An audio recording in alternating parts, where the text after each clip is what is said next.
Welcome to the Explainer. Today, we're going to break down a protocol that is totally changing the game for how AI talks to the real world.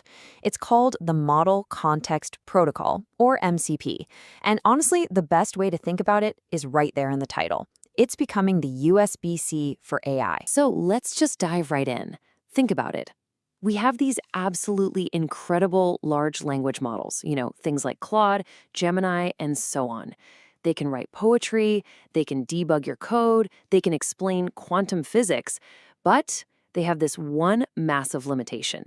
They're basically stuck inside a digital box, completely cut off from the real world. And because they're stuck in that box, their knowledge has an expiration date. An LLM can't tell you if it's going to rain today, it can't find a file sitting on your own computer, and it definitely can't check your calendar.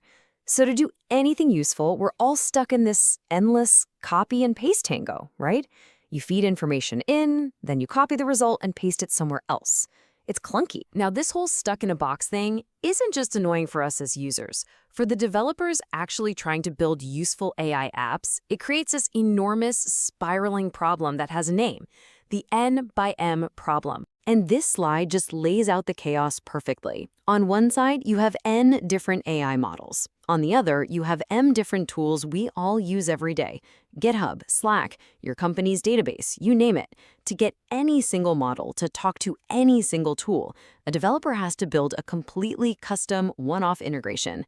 Now multiply that out and you get this tangled web of code that's impossible to manage. So how do we get out of this mess? Well, the breakthrough is a new open-source protocol.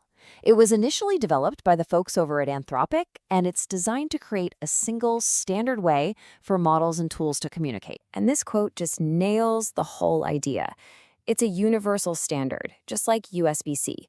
You don't need a dozen different chargers for all your devices anymore, right? You just need one. That's exactly what the Model Context Protocol, or MCP, is aiming to be for the entire AI world.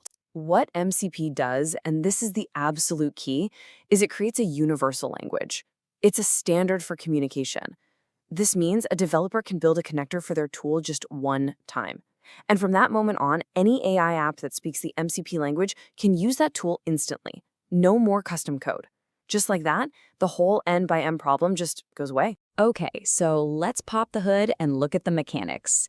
How does this thing actually build a bridge from the AI's brain to the real world? Let's check out the architecture and how the messages flow. The setup is actually a pretty classic client-server model. First, you've got the MCP client. Think of it as the manager.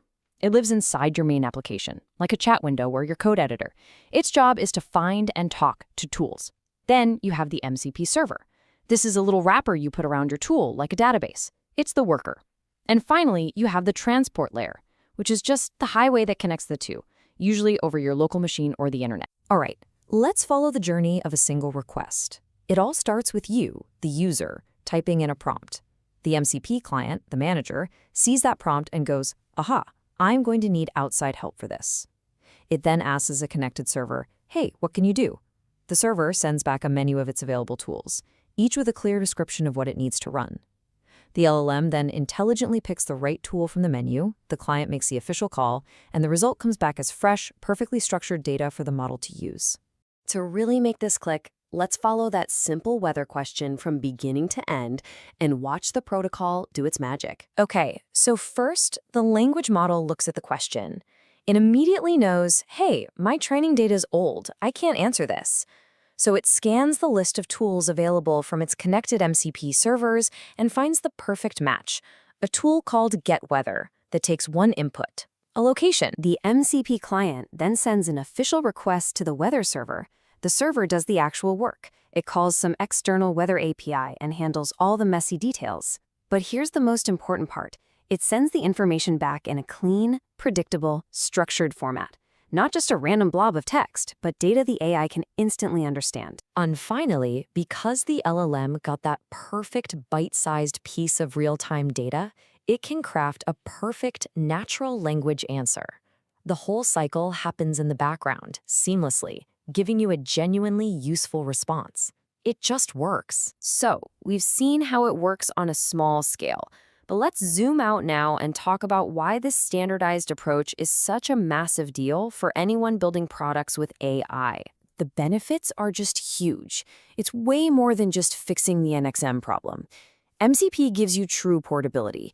You can build a server for your company's internal knowledge base just once, and suddenly it can be used by your developer assistant, a chatbot in Slack, and a research tool, all without rewriting a single line of code.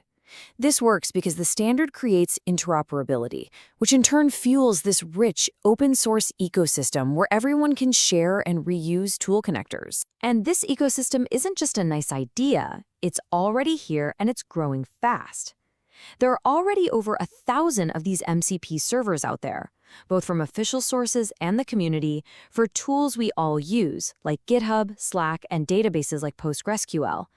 We're seeing these powerful new patterns emerge because this standard was so desperately needed. So really, this protocol is so much more than just a technical fix. It's a foundational layer for building AI agents that are actually capable and reliable. By having a standard for making tools secure, easy to monitor, and portable, it unlocks a whole new class of applications.